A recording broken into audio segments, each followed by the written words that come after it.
Hi, I'm Devaraj Southworth, CEO and co-founder of Thirstie, the leading e-commerce and data solutions provider for beverage alcohol brands in the US.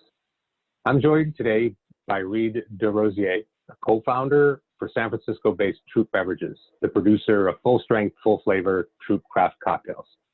Welcome, Reed. Hey, Devaraj. Thanks for having me. Yeah, absolutely.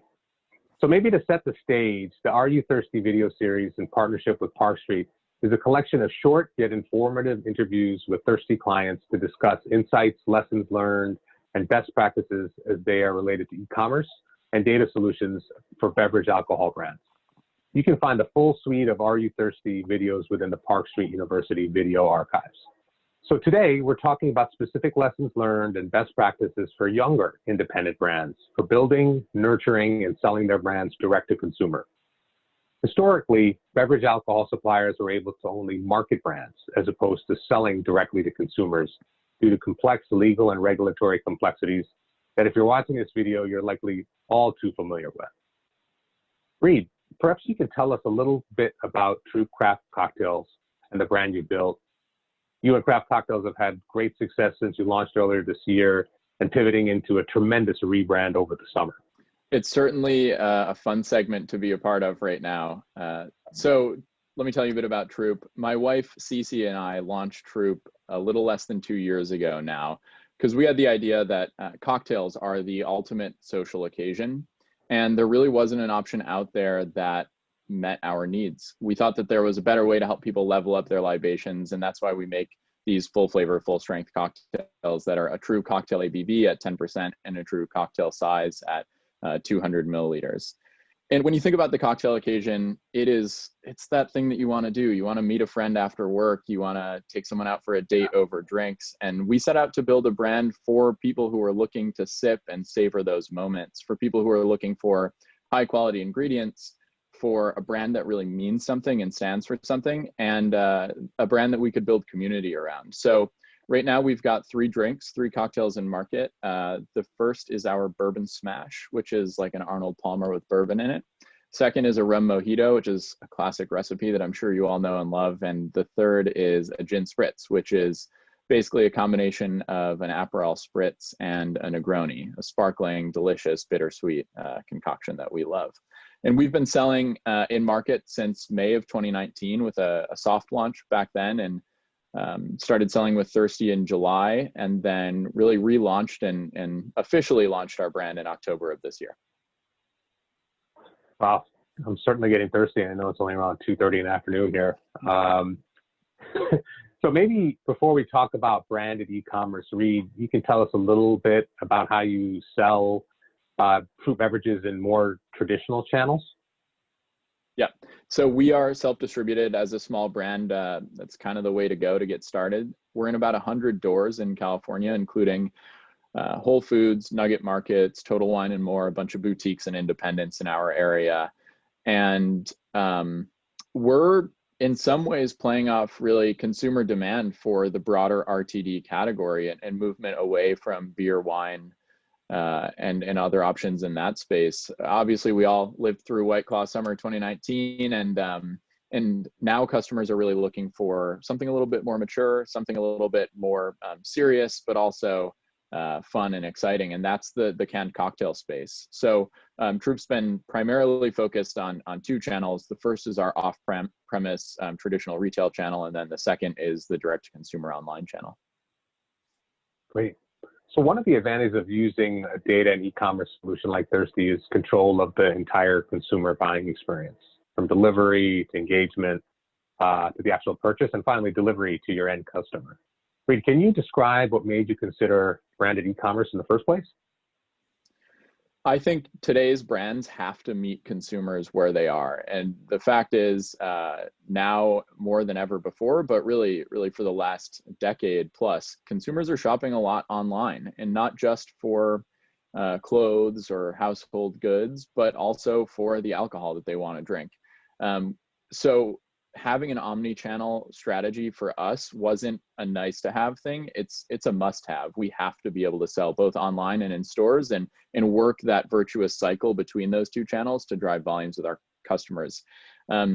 And then I think a lot of people talk about the power of the data with e-commerce, which I do not want to minimize, but what I think about a lot is the power of using that data to build relationships with your customers, to learn about what they're looking for, and to develop both your product and your brand in a way that you can be 100% confident, both when customers are on your website and when they're in store, that you're delivering a product and an experience that they're really into and that they feel really passionate about and excited to pick up off the shelf or the virtual shelf.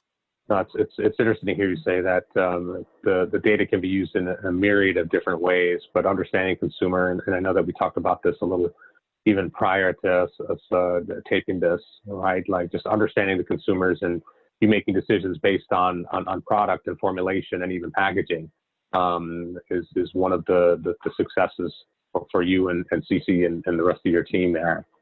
So as we know, the beverage alcohol industry has historically been controlled by larger global multi-branded conglomerates. And part of our vision here at Thirstie is the belief that e-commerce and data solutions like what we've built can help to democratize the beverage alcohol industry and allow independents like Troop Craft Cocktails to compete on an even playing field by giving them access to a deeper level of analytics and consumer understanding, which we've spoken about.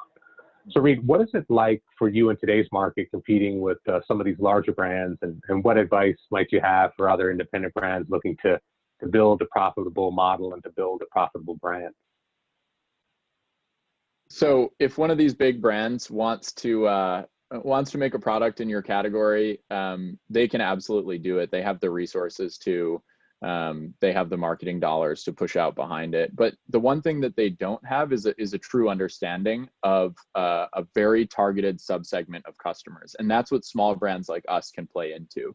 You can find your customer, and that customer doesn't need to represent 90% of Americans. They need to represent someone who's going to be really passionate about your brand, tell all of their friends about it, tell their families, buy it as gifts when they show up to parties. So for us, we compete with our brand and our product, but more so by using the idea of Troop and the name, which you may find to be purposeful, to build community around what we're trying to do, which is, like I mentioned earlier, help people elevate their drinking occasions, but at the same time, not take themselves too seriously. So we want to make people fall in love not only with our product, but our brand and all the other people who are a part of that.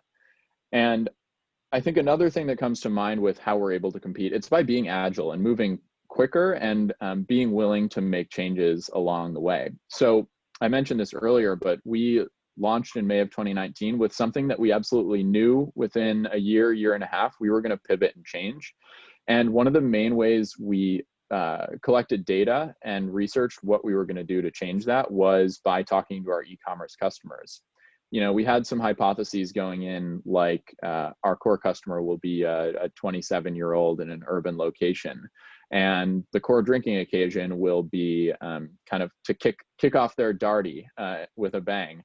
And those assumptions, in some senses, proved to be wrong. I mean, we've got a lot of suburban, even rural customers in California that we see the delivery locations trickling in, and we wanted to talk to them and learn more about why they were drinking Troop. And we took all that information into what we built and delivered a new trade dress, additional SKUs. We actually renamed one of our SKUs based on those core learnings. And now, Troop is really taking off and seeing our best sales months yet with that rebrand because of the information and research that we were able to do.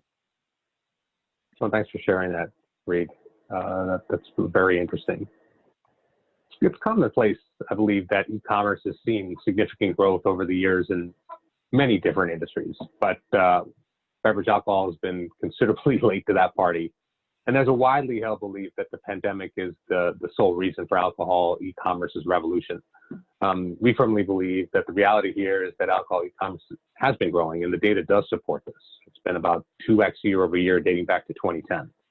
So the global pandemic didn't birth alcohol e-com from our estimation, but it clearly has accelerated it.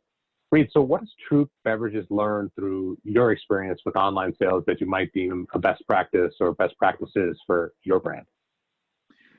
Yeah, I think e-commerce in alcohol is really only accelerated because of the global pandemic, but it was already moving pretty quick in that direction, and customers were beginning to look much more often for e-commerce solutions. There's no reason why buying alcohol should be any different than buying any other product, but we can blame prohibition and government regulations for that one. So some of the best practices that we've picked up along the way, there's a couple that come to mind. The first is creating a seamless experience for your customers.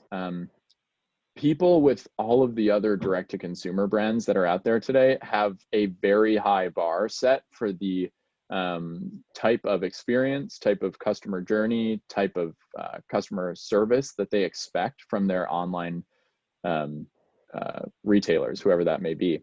So, one thing that we've done is work with the Thirstie team to make sure that our native site, drinktroop.com, and our shop site, shop.drinktroop.com, customers can't tell that they're going from one place to another. The look and feel is the same, the language, the imagery, the colors, etc., all lines up, and that they feel comfortable like they're in one location. Another thing is you've got to have a multi-level marketing strategy. People won't just come to your site. We wish they did, and maybe this will help drive some traffic for us, but you have to have a plan to get people to your site. And that's using Facebook, using our email list, using our Instagram followers, customer referrals, and more to actually get that traffic to your site. And then you need to, once you've gotten people there, be able to target them and turn them into customers. So looking at both of those things differently, how to drive traffic and then how to drive conversions, has been really helpful for us, instead of just trying to turn a brand new customer into, or a brand new visitor into, a customer. The third thing that we really like, being a small brand, is free shipping. There's data out there that says that the #1 cause of abandoned carts is charging shipping, and customers finding out about that at the last second. So if that's something that you as a brand can build into your costs and make sense for your business, I'd absolutely recommend it. It's just one way to get people across the finish line and not put an additional obstacle in their way.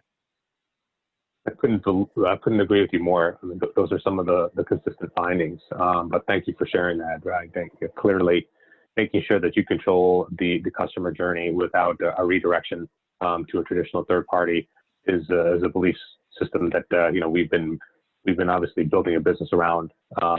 Second, those thoughts of build it and they shall come, not so much. And like to your point, right? Fantastic if they do.